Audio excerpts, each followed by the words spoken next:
तो आप सभी को नमस्ते प्रणाम। मैं आपका अपना ठाकुर प्रखर सिंह और रात के 10 बज चुके हैं और कहानी का जो सिलसिला है बदस्तूर जारी है।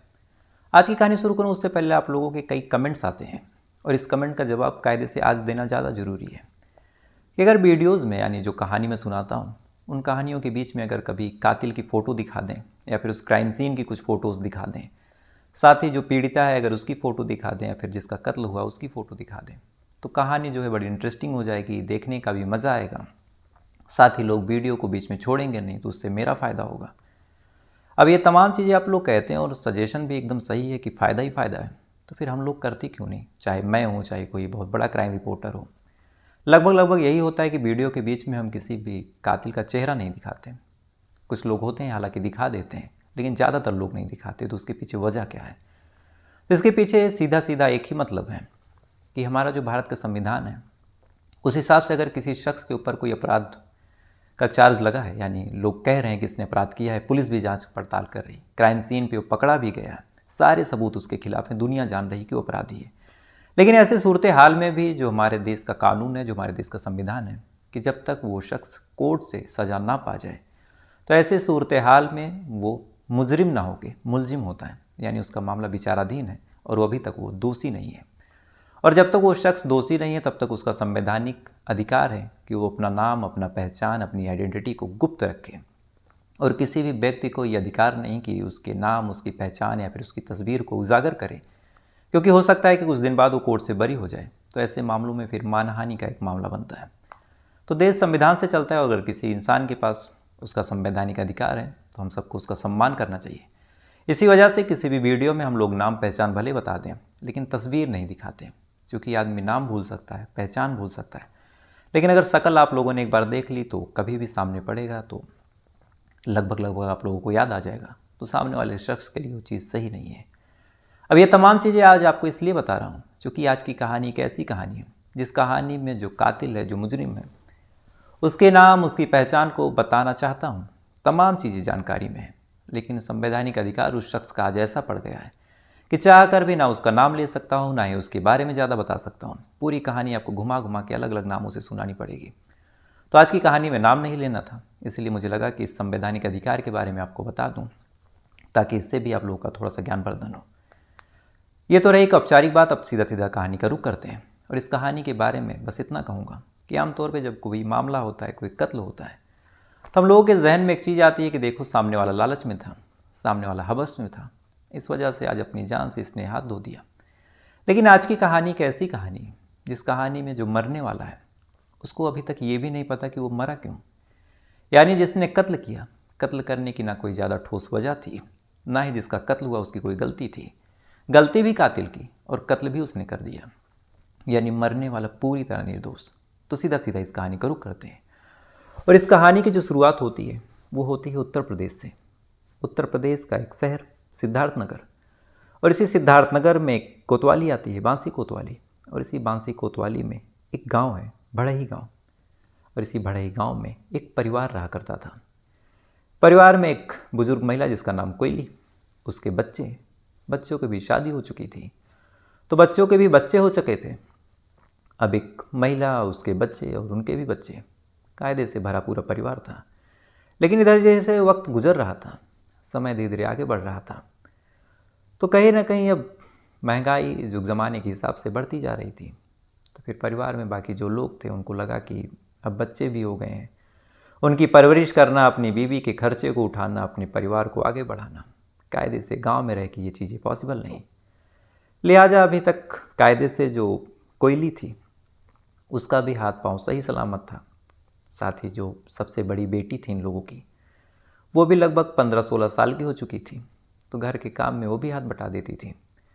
तो घर के बाकी जो लोग थे, कोयली के जो बेटे थे, फिर उनके जहन में एक आइडिया आता है कि अगर दादी को, यानी जो माँ है, और जो हमारी बेटी है, यानी दादी और उसकी पोती को गांव पे छोड़ दिया जाए, बाकी लोग शहर जाएं, कमाएं, कमाने से पैसे मिलेंगे, पैसे को घर के खर्च में लगा सकते हैं, लाइफ स्टाइल बढ़िया करने में लगा सकते हैं। इस बारे में इन्होंने फिर कोयली से बात की कि महंगाई है, इस हिसाब से ज़िंदगी चल नहीं पाएगी गांव में रह के, बच्चों की भी परवरिश करनी है, बेटी भी बड़ी हो जाएगी, उसकी भी शादी करनी है, तो उसके लिए पैसे चाहिए। अब बच्चों ने जब कोयली से कहना शुरू किया तो फिर कोयली भी कहती है कि ठीक है, मुझे कोई दिक्कत नहीं, आप लोग जाओ और कमाओ, बाकी जो बेटी है तुम्हारी, अब एक काल्पनिक नाम अगर रख दें दिव्या, तो जो दिव्या है यहाँ पे रहेगी, रहने के बाद हम और दिव्या मिलके बाकी घर का सारा काम, सारी चीज़ें देख लेंगे। और जब कोयली ने ये तमाम चीज़ें कह दी तो कोयली का जो बेटा था शिवनाथ और बाकी जो बच्चे थे, ये तमाम लोग चले जाते हैं, अपने काम में बिजी हो जाते हैं। अब घर पे कोयली और दिव्या दोनों लोग आराम से रह रहे हैं, सारी चीज़ें बिल्कुल ठीक चल रही, वक्त धीरे धीरे गुजर रहा। कोयली और दिव्या मिलकर घर का सारा काम कर रहे हैं, न कोई दिक्कत न कोई परेशानी। लेकिन इसी बीच, अभी इसी महीने की बात है, 15-16 तारीख की बात, हर जगह की तरह यहाँ भी दुर्गा पूजा लगा था। सारे लोग खाना खाते, उसके बाद दुर्गा पूजा देखने जाते। वहाँ पे रामायण का भी प्रोग्राम था। तो ऐसे ही कोयली अपने घर पे खाना खाती है। खाना खाने के बाद दिव्या से कहती है कि तुम सो जाओ, मैं दुर्गा पूजा देखने जा रही हूँ। अब हर घर के लिए कॉमन चीज़ थी कि नवरात्रि के इस पावन अवसर पे सब लोग जाते थे। तो दिव्या को भी लगा कि चलो ठीक है, दादी जा रही। दिव्या को आज स्कूल था, तो दिव्या खाना खा के सो जाती है, कोयली चली जाती है। रात बीत गई। अब 11-12 बजे तक दिव्या जगती, उसके बाद उसे लगा कि शायद दादी लेट में आए। दिव्या सो गई इस उम्मीद में कि रात में दादी आ जाएंगी, लेकिन पूरी रात गुजर गई, दादी नहीं आई। अब इधर जब पूरी रात गुजर गई और दादी आई नहीं, तब सुबह जब हुई तो दिव्या परेशान। फ़ौरन उसने आसपास के लोगों से पूछना शुरू किया कि दादी कहाँ गई। अब जब आसपास के लोगों से पूछना शुरू किया, तब आसपास के सारे लोग कह रहे हैं कि दादी को तो देखा ही नहीं तुम्हारे कहीं, और वो नवरात्र के दुर्गा पूजा में भी नहीं आई थी।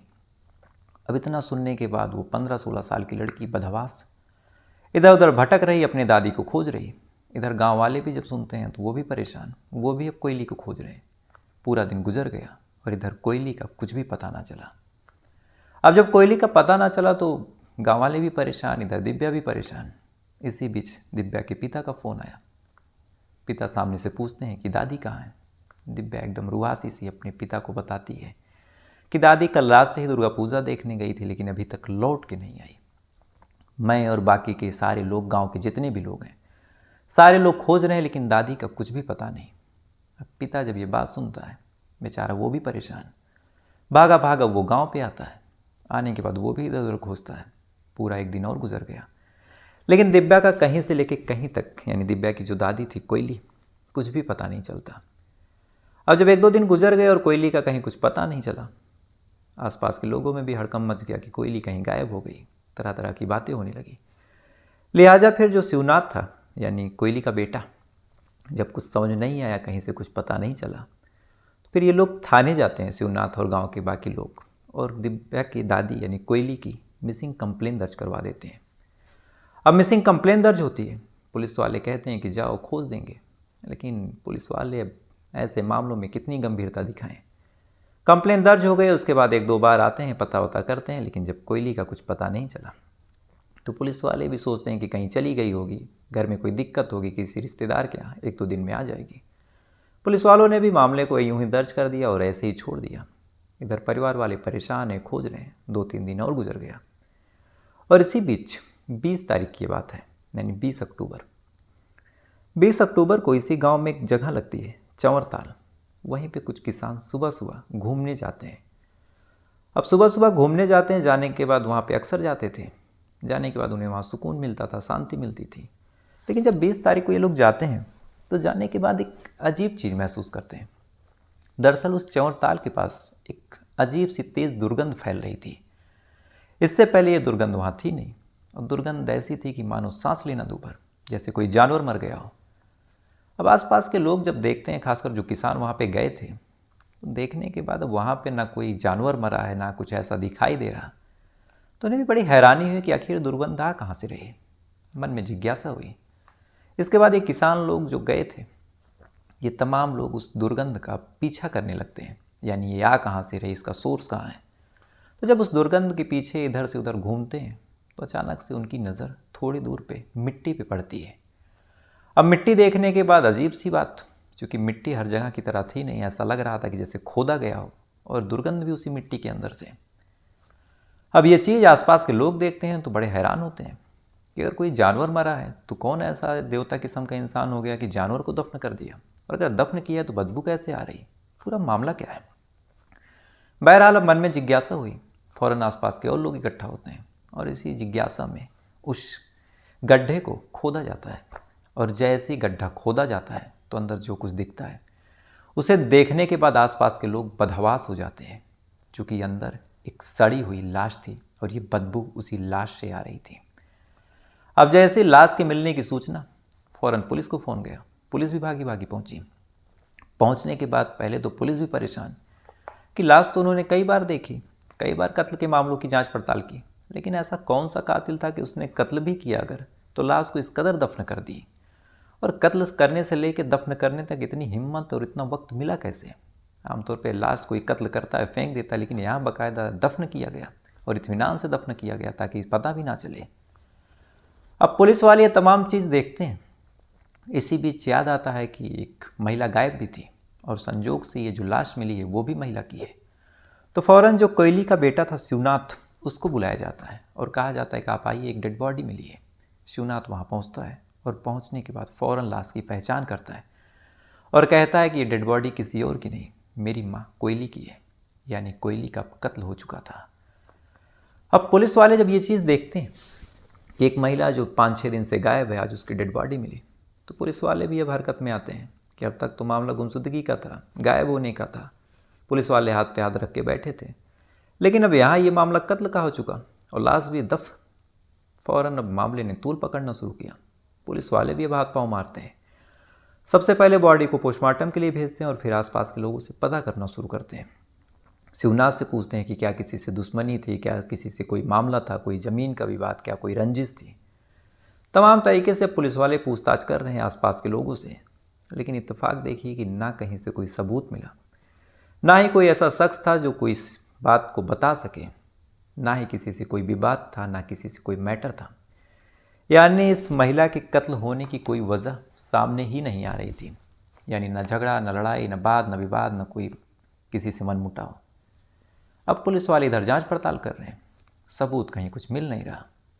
साथ ही अभी तक ये भी नहीं पता कि इस महिला का कत्ल आखिर हुआ कहाँ, क्योंकि लाश तो यहाँ ठिकाने लगाई गई, लेकिन कत्ल कहाँ हुआ ये भी नहीं पता।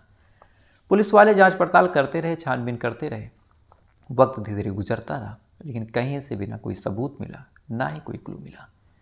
इधर जैसे जैसे वक्त गुजर रहा, पुलिस वालों के भी हाथ पांव फूल रहे हैं कि एक महिला, उसका कत्ल हुआ, यहाँ पे कोई वजह भी नहीं, कोई मोटिव नहीं, तो कत्ल आखिर हुआ क्यों? बहरहाल जब पुलिस वाले इस महिला के बैकग्राउंड को खंगाल के थक जाते हैं, कोई वजह नहीं निकलती, तब पुलिस वालों ने सोचा कि अगर इस महिला की वजह से कत्ल नहीं हुआ तो क्या ऐसा हो सकता है कि घर में जितने लोग मौजूद थे उनकी वजह से हुआ। तो फिर पुलिस वालों ने पता करना शुरू किया कि कौन लोग मौजूद थे। अब जब पता करना शुरू किया तो पता चला कि घर में सिर्फ दिव्या मौजूद थी। लिहाजा पुलिस वालों ने अब दिव्या से पूछताछ शुरू की। अब दिव्या से जब पूछताछ तो दिव्या ने बताया कि मैं खा के सो गई, सुबह उठी तो देखा कि दादी आई नहीं, तो फिर मैं परेशान हुई, मैंने ही तो सारी चीज़ें की। अब दिव्या इधर अपना बयान दर्ज करा रही, अपने तरीके से बता रही, लेकिन पुलिस वाले जब दिव्या की बातों को सुनते हैं तो कहीं ना कहीं पुलिस वालों को अब दिव्या के ऊपर डाउट होने लगता है। लिहाजा पुलिस वाले अब गुपचुप तरीके से दिव्या की कुंडली खंगालते हैं। अब जब दिव्या की कुंडली खंगालते हैं, दिव्या के बारे में पता करते हैं, तो एक दो चीज़ और पता चली और यहीं से जो शक की सुई थी दिव्या के ऊपर घूम गई। दरअसल जब आसपास के लोगों से पूछताछ दिव्या के बारे में हुई तो कुछ लोगों ने बताया कि दिव्या का एक लड़के से संबंध है और लड़का अक्सर इस घर में दिव्या से मिलने भी आता था। अब कोई मोटिव तो यहाँ दिखा नहीं, तो पुलिस वालों को लगा कि चलो दिव्या को ही टटोलते हैं, क्या पता लव अफेयर में कुछ हो गया हो। लिहाजा पुलिस वाले अब दिव्या से जब सख्ती से पूछताछ करते हैं तो फिर शुरुआत में तो इधर उधर की कहानी उसने बताई, लेकिन अंत में दिव्या टूटती है और टूटने के बाद दो लोगों के और नाम लेती है, लेकिन फिर वही इत्तेफाक कि दोनों का नाम भी नहीं बता सकता क्योंकि उसमें भी कुछ कहानी है। अब इन दोनों लोगों को भी पुलिस वाले जाते हैं और उठा के लाते हैं। लाने के बाद अब पुलिस स्टेशन में दिव्या और बाकी दो लड़के बैठे हैं। उसके बाद पुलिस अब इत्मीनान से इन दोनों से पूछताछ कर रही कि क्यों मारा। तो फिर इन दोनों ने अपनी पूरी कहानी बताई और साथ ही अपना एक वाले जुर्म भी कर दिया। दरअसल ये जो 16 साल की लड़की दिव्या थी, जिसका नाम मैं बार बार बता रहा हूँ कि दिव्या नाम काल्पनिक है, इस 16 साल की लड़की का गांव में ही एक लड़के से अफेयर था और उसकी उम्र भी लगभग उतनी ही थी। दोनों के बीच प्रेम संबंध हुआ। प्रेम संबंध होने के बाद अब यहाँ पे दिव्या के ना माँ थी, ना बाप थे, कोई यहाँ रहता नहीं था, ना रोक ना टोक। दादी लगभग बूढ़ी हो चुकी थी, ज़्यादा ज्ञान था नहीं। तो बड़े आराम से रात को जब दादी सो जाती है तो दिव्या या तो फ़ोन पे बात करती, जब कभी मिलने का मन होता तो अपने बॉयफ्रेंड को घर पे बुला लेती। बुलाने के बाद आराम से मिलने के बाद जब लगता कि शायद दादी जग रही हैं, तो फिर बॉयफ्रेंड को ये भेज देती है। लगातार कई महीनों से ये सिलसिला बदस्तूर जारी रहा। ना कोई दिक्कत, ना कोई परेशानी। जब मन होता तब फ़ोन पे बात करती, जब मन होता मिल लेती। सारी चीज़ें बिल्कुल ठीक चलती रही। दिव्या भी उस लड़के के प्यार में पागल, उधर वो लड़का भी इस लड़की के प्यार में पागल। दोनों एक दूसरे के साथ अब जीने मरने की कस्में खाने लगे। सारी चीज़ें बिल्कुल ठीक चलती रही। वक्त धीरे धीरे गुजरता रहा। लेकिन इसी बीच 15-16 तारीख की ये बात है। एक दिन दिव्या अपने उस बॉयफ्रेंड को बुलाती है मिलने। रात का वक्त हो चुका था, लगभग 10 बज रहे थे। बॉयफ्रेंड अपने एक दोस्त के साथ आता है। आने के बाद दोस्त को कहता है कि तुम घर के बाहर रखवाली करना, अगर कोई आए, कोई आहट, कोई सुगबुगाहट दिखे तो बताना, मैं निकल लूँगा। उसके बाद बॉयफ्रेंड घर के अंदर दाखिल हो जाता है। उसके बाद दिव्या और वो लड़का दोनों एक दूसरे के साथ मिलते हैं, एक दूसरे के साथ इंटीमेट होते हैं। लेकिन इसी दौरान जो दादी थी कोयली, उसकी आँख खुल जाती है। आँख खुलती है, उसे कुछ आहट, कुछ हरकत दिखती है। अच्छा, नवरात्रि का महीना था, नवरात्रि का वक्त चल रहा था, तो बिजली भी थी, लिहाजा घर में सारी लाइटें जल रही थी। दिव्या भी शायद मदमस्त थी इस कदर कि उसने लाइट बंद करना मुनासिब नहीं समझा। और जैसे ही कोयली की आँख खुलती है, फ़ौरन सामने वो दिव्या को उसके बॉयफ्रेंड के साथ आपत्तिजनक हालत में देख लेती है। अब दादी का इतना देखना हुआ, फ़ौरन ये लोग भी जान जाते हैं कि दादी देख चुकी है। अब कोयली इससे पहले कि डांटती, फटकारती, कुछ कहती, इन दोनों के जहन में कुछ सुझबुहाट करने लगती है। दिव्या और वो लड़का फ़ौरन घर से बाहर भागते हैं। बाहर दिव्या, वो लड़का और उसका दोस्त तीनों बैठ के बातचीत करते हैं। बातचीत करने के बाद 5 मिनट तक विचार विमर्श होता है। दिव्या बार बार कहती है कि अब दादी जान गई हैं। जानने के बाद अब ये सबको बताएंगे, तुम भी फंस जाओगे, मैं भी फंस जाऊंगी, बहुत मार पड़ेगी, तुम्हारे घर बात गई, तुम भी मार खाओगे। अब दिव्या लगातार ये चीज़ बोल रही। उधर वो दोनों लड़के भी कह रहे हैं कि हाँ, बात तो ठीक है, ये बात बाहर जाएगी, बड़ी बदनामी होगी। तो फिर ऐसे ही बात करते करते दोनों के जहन में आइडिया आता है कि क्यों ना दादी को मार दिया जाए। दादी ही जानती हैं, दादी को मार के फेंक देंगे, उसके बाद कुछ खबर नहीं लगेगी कि दादी कहाँ गई। साथ ही हम लोगों का जो पाप है ये भी छुप जाएगा। लिहाजा जब इन तीनों के जहन में आइडिया आया तो तीनों फिर से घर के अंदर आते हैं। आने के बाद तीनों मिलके दादी का कत्ल करते हैं, यानी कोयली का गला दबा के। अब कत्ल करने के बाद लाश का क्या करें, तो फिर इन तीनों के जहन में आइडिया आता है। तीनों लाश को घर में छोड़ते हैं। छोड़ने के बाद इसी चंवरताल के पास जाते हैं। चूँकि ये इलाका सुनसान है, यहाँ रात को कोई जाता नहीं। वहाँ पे जाने के बाद फावड़े से बाकायदा कब्र खोदते हैं। अब जो कि तब भी इन लोगों के मन में, जहन में डर थी, सुगबुगाहट थी, दहशत थी कि कोई आ ना जाए, कोई जान ना जाए। तो कब्र खोदी तो, लेकिन ज़्यादा गहरी नहीं खोदी, और शायद यही चीज़ इनकी पकड़ने की वजह बनी। लगभग 2 फीट गहरी इन्होंने कब्र खोदी। खोदने के बाद फ़ौरन ये लोग वापस आते हैं, लाश को उठाते हैं, चद्दर में लपेटते हैं। लपेटने के बाद लाश को लेके जाते हैं, कब्र में डालते हैं, कब्र को बंद कर देते हैं। लेकिन हड़बड़ाहट और घबराहट में ना उस हिसाब से इन्होंने कब्र को बंद किया, ना ही कब्र को उस हिसाब से दबाया कि अंदर से कोई चीज़ बाहर ना आए। तो फिर जब 1-2 दिन में लाश फूलती है, तो फूलने के बाद मिट्टी भी थोड़ी सी ऊपर उठती है। उठने के बाद अब बदबू फैलती है, और यहीं से मामला खुलता है। लेकिन इससे पहले कि मामला खुलता, दिव्या बाकायदा रात को 2 बजे तक सारा सबूत, सारी चीज़ें निपटा के वापस घर पे आती है। आने के बाद फिर अगले दिन से एक्टिंग करती है कि दादी कहीं चली गई, और पूरे गांव को हफ्तों तक मूर्ख बना के रखती है। अब पुलिस वाले जब ये बयान सुनते हैं, तमाम चीज़ें सुनते हैं, सुनने के बाद चार्जशीट बनाते हैं, मामला कोर्ट में गया। और अभी कल की बात है, जहाँ तक मेरी जानकारी, कल या आज की बात है, आज की बात है। आज जो लड़की नाबालिग थी और जो लड़का नाबालिग था, यानी प्रेमी और उसकी गर्लफ्रेंड दिव्या, दोनों को तो बाल सुधार गृह में भेजा गया, और दोनों को बमुश्किल 3 साल की सज़ा होगी, या फिर उससे भी कम होगी। और एक लड़का जो बेचारा, शायद बेचारा भी कहना गलत होगा, जो बाहर रखवाली में था, अब चूंकि वो माइनर नहीं था, तो फिर बाकायदा उसको कड़ी से कड़ी सज़ा मिलेगी। यानी एक लड़की जिसने अपनी दादी को मारा, अपने प्रेमी के साथ मिलकर मारा, वो कम उम्र की वजह से बच जाएगी, और दूसरा जो शायद उसका कम योगदान हो, वो फंस जाएगा। अब कहानी का दस्तूर और तमाम चीज़ें अगर कंक्लूजन समझें, कि जो मैंने शुरू में कहा कि लड़की यहाँ मुजरिम भी है, आपको भी पता है, मुझे भी पता है, पुलिस वालों को भी पता है, पूरे गांव वालों को पता है कि सारा प्लान, सारी साजिश की थी। अगर ये मना कर देती तो शायद कत्ल भी ना होता। लेकिन संविधान और इसके अधिकार ऐसे हैं कि 2-3 साल के बाद बाहर आ जाएगी। ना इसका नाम बताया जा सकता, ना इसकी पहचान बताई जा सकती। ये बाहर कब आएगी ये भी किसी को नहीं जानकारी होगी, और बाहर आने के बाद ये अपनी नई पहचान के साथ अपनी ज़िंदगी जिएगी। तो ये भी चीज़ें हैं। तो फिलहाल ये थी पूरी कहानी। अब आपसे कल फिर मुलाकात होगी किसी दूसरी कहानी के साथ। तब तक अच्छे रहिएगा, खुश रहिए, अपना ख्याल रखिए, अपने देश का ख्याल रखिए। जय हिंद, वंदे